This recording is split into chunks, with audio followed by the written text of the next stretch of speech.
aseguran que son el propio Jesucristo.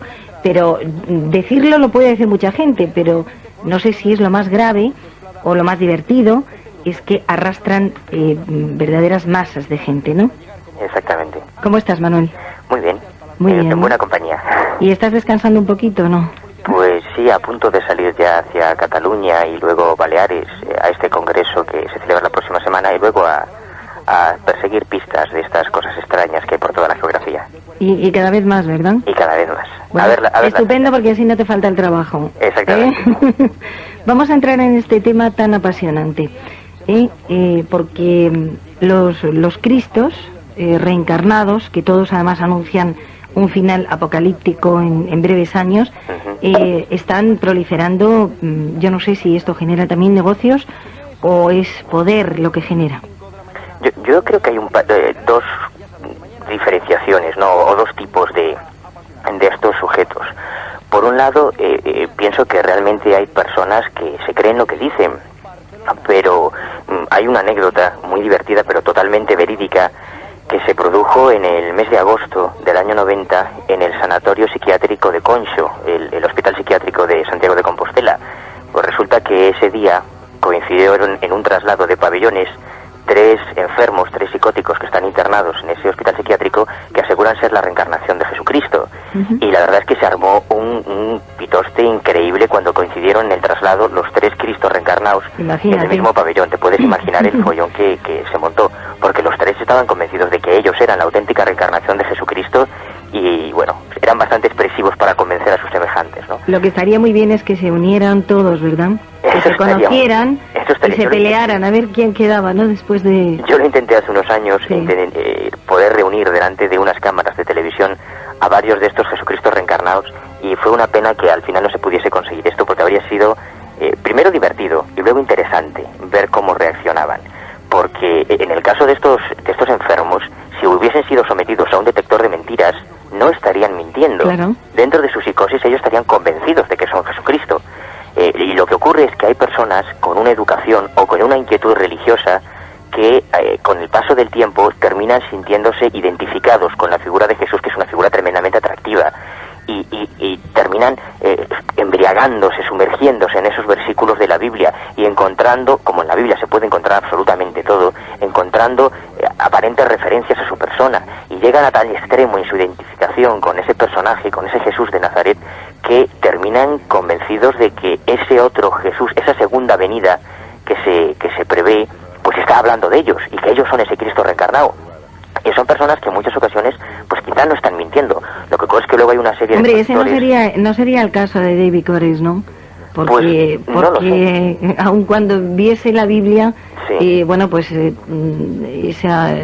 un pederasta reafirmado, ¿no? Sí, bueno, pero eso no tiene que ver para que la y ahí no hay reseñas, que digo que no hay reseñas en la Biblia de que Jesucristo hiciese estas tropelías, ¿no? Mira, por desgracia o por suerte, estos personajes en la Biblia lo pueden encontrar todo, absolutamente todo. Yo recuerdo alucinado, los argumentos de un personaje de estos que me decía que sí, que Jesús era homosexual, porque en un versículo de la Biblia se habla del discípulo bien amado que estaba recostado en el regazo del maestro. Y bueno, y a partir de ahí pues se hacen todas las interpretaciones que a uno le dé la gana, ¿no? Claro. Porque mutilando la Biblia y sacando los versículos de su contexto, sí, que es muy concreto, pues tú puedes decir lo que te dé la gana. Y estos sujetos llegan a eso y a mucho más. Y a mucho más. Pero es más, cuando lo que ellos dicen no es lo que viene en la Biblia, es porque ellos vienen a renovar el mensaje. Por ejemplo, yo recuerdo una conversación con una ex devota de Bhagwan Rajneesh, y lo mismo pasó con el Gurú Maharaji, que era otro Cristo reencarnado, que yo les preguntaba cómo no eran conscientes cuando estaban con él de que este hombre se le conoce como el gurú de los Rolls Royce, ¿no? A Bhagwan Rajneesh, por la opulencia enorme en la que vivía, igual que Maharaji, que a pesar de hablar de humildad, de pobreza, de caridad, pues ellos vivían en la mayor opulencia. Entonces ellos decían que, claro, como en su encarnación anterior habían sido pues unos personajes humildes y habían ya vivido la etapa de la humildad, pues que en esta nueva encarnación les tocaba vivir la etapa de la opulencia en su proceso evolutivo. Y a partir de ahí se pueden conseguir todas las explicaciones y todas las excusas que tú quieras. Es increíble. Oye, me gustaría que hiciésemos un pequeño viaje por las geografías identificando a estas personas, porque aquí en España tenemos unos cuantos, ¿no? Bueno, dejamos a un lado a Carlos Jesús y podías contarnos algo sobre el curandero de Jorquera en Albacete, ¿no? Del hermano Leonardo. El hermano Leonardo, sí, este fue un personaje que en su época armó bastante revuelo hace un par de años, porque a él se le atribuían un montón de curaciones y todavía se le siguen atribuyendo, y todavía, a pesar de que él haya tenido los problemas que ha tenido con la ley, todavía todos los meses se siguen reuniendo montones de personas en el Rebollar para, bueno, pues para leer sus discursos y aparentemente vivir curaciones prodigiosas. Yo recuerdo una conversación con este hombre, con Leonardo, en que le invitaba a venir a Galicia para, pues eso, para que se sometiese a un pequeño test, ¿no? A ver hasta qué punto se producían sus poderes, sus milagros. Y recuerdo que él me dijo que él hacía los milagros, pero solo los podía hacer allí. Que él convertía el agua en vino, pero que eso solo lo podía hacer en el Rebollar, ¿no? Sí, sí, claro. Qué interesante, ¿no? ¿Qué quieres que te diga? Oye, también inició un periplo por toda Sudamérica, ¿no? Y dejó su huella en aquella... Como muchos otros, pero esto es normal. Otros, ¿no? Es normal porque cuando aparece un personaje de este estilo, a poco carismático que sea, la gente está tan hambrienta, tan necesitada de creencias, de mitos, de personas en las que delegar sus responsabilidades, de alguien que le dé las soluciones, las respuestas que busca, que cuando localizan a un personaje así en el que depositar todas sus esperanzas, evidentemente lo encumbran enseguida, ¿no? Y con toda la buena intención tratan de que el mensaje de su profeta, de su Cristo reencarnado, llegue a la masa, porque él es el que tiene la razón, y los que no queremos eso, pues somos unos pobres pecadores que tenemos que ver la luz, ¿no? Entonces, por eso, pues hay campañas para recolectar fondos, hay campañas de apostolado, viajes, pues como los que hizo el hermano Leonardo por varios países de Latinoamérica, ¿no? En el 92, a finales del 92 estuvo en Colombia, en Ecuador. ¿Consiguen mucho dinero o eso lo hacen mejor los americanos? Se mueve mucho dinero, pero repito, de una forma tremendamente discreta, mientras los telepredicadores americanos pues son mucho más exhibicionistas, cuentan con un medio muy poderoso que es la televisión y lo aprovechan. Estos individuos apelan más a la conciencia de los devotos. Por ejemplo, yo recuerdo un matrimonio que seguidores de Giorgio Bon Giovanni, un personaje muy conocido aquí en España, que cada vez que viajaban a Bon Giovanni decimos que es el de los estigmas, que además hace poco le han visto todos en la tele. Y que va a estar también en el Congreso de Lérida, me han dicho a última hora, que es uno de los personajes que a última hora pues han metido en ese congreso, ¿no? Bueno, pues estos dos matrimonios, con toda su buena voluntad, me comentaban que la última vez que habían estado allí le habían dejado 80.000 pesetas, porque claro, y estas mismas palabras, Rosa, las escuché en otros devotos, en este caso de Juan Ester. Me decían que como él, su profeta, tiene una misión divina, él no puede perder el tiempo o dedicarse a trabajos mundanos, a trabajos profanos, no puede trabajar, tiene cosas más importantes que hacer, entonces es mantenido, lógicamente, por sus fieles, ¿no? Claro, cuando tú te escuchas exactamente las mismas palabras en los devotos de Juan Ester, que aseguran que Juan Ester es la reencarnación del profeta Elías, y te oyes exactamente lo mismo en los devotos de Giorgio Bon Giovanni, que también dice ser la reencarnación del profeta Elías, una de dos, o Elidas era un personaje de personalidad múltiple, o no te salen las cuentas, ¿no? Pero lo que está claro es que hay una devoción, una inquietud sincera de los devotos, y luego otra cosa ya sería hablar de las intenciones de esos respectivos profetas. Pero no deja de ser curioso que te encuentres el mismo personaje repetido, la reencarnación del mismo personaje, que se atribuyen varios supuestos profetas. No sé si en España tenemos algún Cristo. Yo no sé, de verdad hay una cosa que no la entiendo ni la entenderé nunca. Después de la información, porque hay información a nivel mundial, porque después de la tragedia con Jim Jones en la Guayana, con aquel suicidio colectivo de 900 personas en el 78, con lo que ha ocurrido, que lo tenemos impregnado en las retinas, con David Cores, que lo hemos mencionado antes, cómo la gente no se da cuenta, la gente que está metido en estos, no se plantea decir, bueno, vamos a salirnos de esto y vamos a analizarlo, ¿no? Siguen entrando en sectas, siguen persiguiendo a Jesucristos, y bueno, parece que estamos en una incultura, lo voy a decir así, ¿no? En una incultura atroz. Por lo menos a niveles... Porque muchas veces, de verdad, es que ya te dan ganas de decir a la gente, pero bueno, deje usted de ser simple, porque, ¿no? Aunque suene duro, ¿no? aunque suene fuerte, deje usted de ser simple. ¿Cómo va a haber 800.000 Jesucristos y 325 vírgenes? Porque a mí me llegan también cartas de personas que aseguran que son la Virgen María y me hablan con mensajes divinos, ¿no? Hombre, estamos hablando de los más conocidos porque lideran grupos más o menos numerosos, pero hay infinidad, yo me he encontrado con muchísimos Jesucristos y San Pedros y vírgenes y San José. Cuéntanos algunos. En cantidad de congresos. Los por nombres ejemplo, hubo un fenómeno curioso que yo viví hace unos 6 o 7 años, en que el contexto de Eugenio Siragusa estaba más limitado.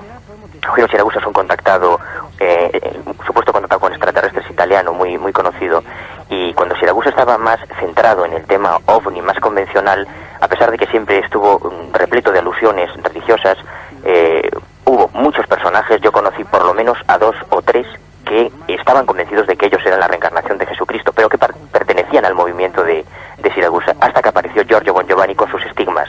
Entonces fueron bajando galones en la reencarnación y ya se conformaban con ser, pues una era la reencarnación de María Magdalena, otro, bueno, se bajaba el listón porque había aparecido una estrella con más argumentos, ¿no?, en la que depositar la fe en ese momento. Sí. Pero antes mencionabas lo de la Guyana, y lo de la Guyana quizá para las generaciones más jóvenes, para la gente más joven que llega con interés y con inquietud a estos temas, le suena tremendamente lejano. Se habla del suicidio de la Guyana, pero no está muy claro quién era esa gente ni dónde fue. No, pero con motivo de lo de David Cores, en todo el mundo se han vuelto a reproducir las imágenes, se ha dado toda la información otra vez, una y otra vez acerca de esto de suicidio, ¿no? Incluso, pues es que lo tenemos también impregnado en las retinas. Esta generación lo ha visto hace 2 días, cuando ocurrió lo de David Cores, ¿no? Precisamente. Fíjate qué triste que tenga que ocurrir algo como lo de Waco para que recordemos lo que pasó en la Guyana, ¿no? Pero yo creo que un problema grave que tiene la mayoría de estas personas es lo que yo llamo la selección de información. Es decir, una persona que llega a uno de estos grupos, por desgracia, y ahí yo creo que está la clave del problema, tiende a cerrarse en ese contexto. Me explico. Los mormones, la gente que pertenece a la iglesia de los mormones, conoce perfectamente el libro de Mormón, Doctrinas y Convenios, La Perla de Gran Precio, la literatura que editan los mormones, pero no suele leer lo que editan otras iglesias. Los testigos de Jehová, por ejemplo, conocen perfectamente la Atalaya, el Despertar y todos los libros que se editan en la iglesia de los mormones, pero no suelen leer lo que editan otras iglesias. Entonces, ¿cuál es el problema? Que ellos, dentro de esa burbuja, encuentran que le casan todas las cuentas, que coinciden todas las cuestiones, porque no hay incompatibilidades, no hay divergencias en el mensaje que se publica en ese contexto. Pero si ellos conociesen que hay miles de personas que creen más o menos las mismas cosas, pero siguiendo a otro personaje, siguiendo a otro Cristo reencarnado, etcétera, si los seguidores de Juan Ester, por ejemplo, en España, que están convencidos de que Juan Ester es la reencarnación del profeta Elías, supiesen que Giorgio Bon Giovanni también dice ser la reencarnación del profeta Elías, quizás hubiese una esperanza de que se detuviese en un momento y dijese, bueno, pues a lo mejor no tiene el monopolio espiritual mi gurú, ¿no? Y yo creo que lo importante, la clave del problema está ahí, en escuchar otras personas. Mira, te cuento muy brevemente un ejemplo que a mí me pareció tremendamente bonito. Una cosa que ocurrió hace un par de años, aquí en La Coruña, el grupo de la iglesia de los Bahá'ís, los seguidores de Bahá'u'lláh, que es un personaje sobre el que también habría mucho que hablar, organizaron una oración por la paz y consiguieron reunir por primera vez, que yo sepa, en Galicia y no sé si en España, consiguieron reunir en un mismo local a miembros de los mormones, de protestantes evangélicos y de la Iglesia de Cristo, a católicos, a sacerdotes católicos, a adventistas y agnósticos, todos reunidos en el mismo local para hacer una oración conjunta por la paz sin diferencia en los respectivos credos, ¿no? Por supuesto, el mundo siguió igual de mal y sigue sin haber paz en el mundo por muchas oraciones que se hagan en ese sentido. Pero lo interesante de esa reunión, lo que a mí me pareció fascinante, fue escuchar a mormones que decían, vaya, pero si estas personas en el fondo dicen lo mismo que nosotros, o escuchar a adventistas o a católicos o a protestantes que decían, vaya, pero si en el fondo el mensaje de amor es el mismo. Y ahí empezó a abrirse un poco una puerta de tolerancia, que es una de las cosas que más se echan en falta en este mundillo, ¿no? Al escuchar que hay otras personas que, sin seguir al mismo gurú, sin aceptar los mismos dogmas, en el fondo dicen lo mismo, hablan del mismo mensaje de amor, y al final te quedas con que lo único importante eres tú como individuo, y que la trascendencia, lo divino, Dios o el Jesucristo original de aquella época nos habla a cada uno de nosotros en primera persona, individualmente. No nos sirven los gurús ni los mesías, o al menos ese es mi punto de vista. Sí. Oye, hace poco, bueno, porque como recibo muchas llamadas con informaciones que lógicamente siempre filtro, y vamos, yo lógicamente no soy Dios ni soy la profesional más importante del mundo, pero sí procuro pues no lanzar una información sin antes enterarme un poquito de las cosas, ¿no? Y bueno, me decían que estaba aquí Benjamín Creme, que venía pues eso, que era Jesucristo, ¿no? Y querían que le hiciera una entrevista. Luego, por otra parte, un grupo también me quería presionar para que no le entrevistara. En fin, yo lógicamente a Jesucristo no lo voy a entrevistar nunca, eso está claro. Sí. Porque no es entrevistable. ¿Cómo se dice eso? ¿Qué más quisiéramos nosotros? ¿Qué más quisiéramos nosotros? Hacerle una entrevista a Jesucristo, ¿verdad? Y lógicamente pues la gente acude a las conferencias, ya si no colaboramos desde los medios de comunicación se las apañan de forma que pues que llenen el aforo, ¿no?, de los asientos y que pues saquen sus dineros, ¿no? Pero yo no sé hasta qué punto pues esta gente que lleva esa corte celestial detrás puede ir arrastrando, es como la bola de nieve, ¿no?, que va creciendo. Sí, es sorprendente. Y yo no sé si todos estos Cristos, porque dicen que es el anticristo. Sí, bueno, eso es lo que pasa siempre. Normalmente los seguidores de cualquiera de estos Cristos reencarnados tienden a decir que los demás son los anticristos, ¿no? Claro, como Jesucristo está reencarnado en mi gurú, en mi profeta, en mi maestro, los demás solo pueden ser anticristos. El anticristo. Está clarísimo, ¿no? El problema es que normalmente no se toman la molestia de escuchar o de leer lo que dicen los otros anticristos, porque se llevarían muchas sorpresas. Pero todos los problemas tremendos que hay, y el caso de Benjamín Creme a mí me parece un excelente ejemplo, es lo que yo llamo los profetas de la nueva era.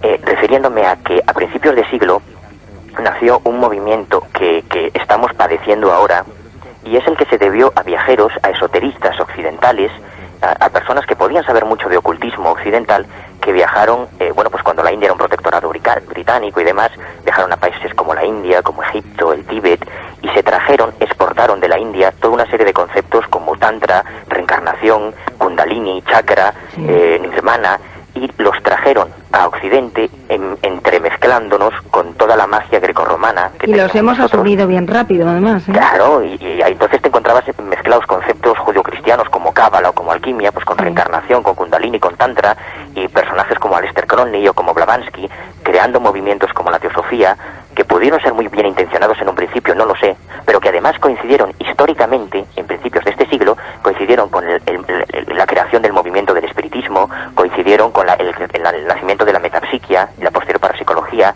Es decir, en ese periodo histórico clave de principios de siglo hubo una conjunción de distintas corrientes de pensamiento más o menos esotérico, y entremezclaron toda una serie de conceptos arrancados de sus contextos, haciendo un gazpacho esotérico terrible que estamos padeciendo ahora. Por eso, cuando llegas a uno de estos grupos y escuchas hablar de cristianismo y de reencarnación, que teológicamente, exegéticamente es aberrante, desde el punto de vista teológico de la teología cristiana, es totalmente incompatible hablar de chakras, de Kundalini, y de Jesucristo, ¿no? Mezclar estas cosas que no tienen nada que ver. Son revelaciones. El cristianismo, el judaísmo, el islam, el hinduismo, son revelaciones que se dieron en distintos contextos culturales y en distintos contextos cronológicos, y eso es tremendamente importante. Arrancarlas de esos contextos históricos, de ese lugar en el que se daban, de esa forma de vivir el hinduismo que se tiene en la India, y traerlo para aquí, bueno, pues ha sido una barbaridad. Entonces te encuentras pues con una serie de reencarnado en el hijo de Siracusa. Bueno, desde el punto de vista teológico es aberrante, absolutamente aberrante. Hay una cosa que la verdad es que no tenemos mucho tiempo, pero vamos a ver si en estos minutos que quería plantear contigo, y es que no vamos a achacar estas presencias de estos Jesucristos, entre comillas, a psicóticos simplemente, sino que esto parece que está que está muy ordenado, que está muy planificado, que es producto de marketing, que el marketing funciona y que proviene de algo estructurado, y que es mucho más peligroso, claro, que el que te encuentres con una persona con unos problemas psíquicos que quiera hacerte, como se suele decir, comulgar con ruedas de molino, ¿no? Eso yo creo que todos estos movimientos pues encierran algo mucho más serio y más importante, porque debajo de ello hay pues un cerebro o varios, o una organización y unas estructuras, ¿no? Y que es puro marketing, marketing. Y auténticos sinvergüenzas. Por eso digo que es que eso funciona, además, es que funciona. Sí, además que atentan contra el mandamiento de no utilizarás el nombre de Dios en vano, de una forma brutal. Pero ya no se trata de lo que digamos nosotros, de nuestra opinión como periodistas o como investigadores, sino de que hay antecedentes judiciales y hay procesos a algunos señores que se autotitulaban pues, toda una serie de reencarnaciones. Pues me viene a la memoria el caso de Boronat, que decía ser extraterrestre y un montón de cosas más, y llegó en alguna ocasión a decir que era Jesucristo reencarnado, o Vicente la Piedra, el líder de la secta Ceis, que también fue procesado, sí. o Eddie González, el de Edelweiss, que también decía que era extraterrestre y la reencarnación de no sé quién, que después de una investigación judicial se vio que eran auténticos sinvergüenzas, mangantes, estafadores, que sí se aprovechaban, y esto sí es imperdonable, de la buena fe, de las necesidades espirituales, de las esperanzas de la gente sencilla, y sin demasiados conocimientos teológicos tampoco, para montarse su negocio, y si me permites la expresión, vivir como Dios, y nunca mejor dicho. Desde luego. Además, incluso, pues, tienen la poca vergüenza, y yo no me gusta significarlo, pero hay cosas que me levantan la piel, de proclamar que tal día, tal año va a suceder esto, lo otro, luego no pasa, no sucede, y bueno, pues siempre encuentran una disculpa apropiada, ¿no? Y la gente se lo sigue creyendo. Eso es lo alucinante. Fíjate que ha habido, bueno, a lo largo de toda la historia, no es algo que venga del siglo XX, desde el 1115, que Tanquelmo, un viejo profeta, decía que era la encarnación de Cristo y que vendría un nuevo apocalipsis y demás. Ha habido un montón de señores que no solo se han titulado la segunda venida, la encarnación de Jesús, sino que han profetizado el inminente apocalipsis, ¿no? Y una vez, y otra vez, y otra vez, y siempre han fracasado. Prueba de ello es que estemos hablando tú y yo, aquí ahora, y seguirán fracasando. Yo profetizo que sus profecías fallarán, porque además, el día que yo me equivoque y se acabe el mundo, nadie me va a rendir cuentas, no quedará nadie para rendírmelas, ¿no? Pues sí. Pero lo alucinante es que en muchos casos, muchísimos, y hemos vivido aquí en España varios de ellos, cuando se da una fecha concreta, con su día, con su hora para la llegada de ese apocalipsis, y no llega, por supuesto, hay un grupo de personas, los más sensatos, que bueno, dicen, bueno, aquí las cosas fallan, y como dice la Biblia en el Antiguo Testamento, cuando un profeta falla una profecía, ya no habla por boca de Dios. Si un profeta falla una vez, se acabó, no es un profeta de Dios. Pero a pesar de eso, algunas personas dejan el grupo, pero otras muchas toman eso como una prueba de fe, como si la divinidad, su profeta, estuviese poniendo a prueba su fe. Bueno, os lo habéis creído, no viene ahora el fin del mundo, viene dentro de 2 meses. Claro. Y cuando los 2 meses, y al final queda un reducto, que suelen ser los más incondicionales, los más ciegos en su fe en ese personaje, que son los que están dispuestos a dar la vida por él, y son los que están dispuestos a morir en un rancho de Huaco, en Texas, a balazos, por su fe en Corris, en este caso, ¿no? Que son ya, yo no sé si decir ya devotos o auténticos enajenados, cegados por su propia psicosis espiritual. Ignorancia, sobre todo. Pues además, recordemos históricamente a los milenaristas, que ya en los primeros 1000 años, al final, pues se encerraban en las iglesias esperando que todo quedara destruido, y al día siguiente, pues imagínate, otros 1000 años y próximo estamos ahora a que ocurra lo mismo, ¿no? Parece que están preparando el caldo de cultivo para que vuelva a suceder lo que sucedió hace 1000 años, ¿no? Pues sí, y además parece que están los milenaristas otra vez dando caña. Sí, oye, es lógico, y cuanto más se acerque, estamos a 6 años del 2000, y a medida que nos vayamos acercando, la psicosis será mayor. Es lógico, ya pues veremos. Manuel, tenemos que dar paso a las noticias. Siempre se nos hace corto charlar contigo. Muchas gracias, que descanses, y que nos tengas al tanto de los avistamientos y de todo lo que ocurra con relación al fenómeno OVNI.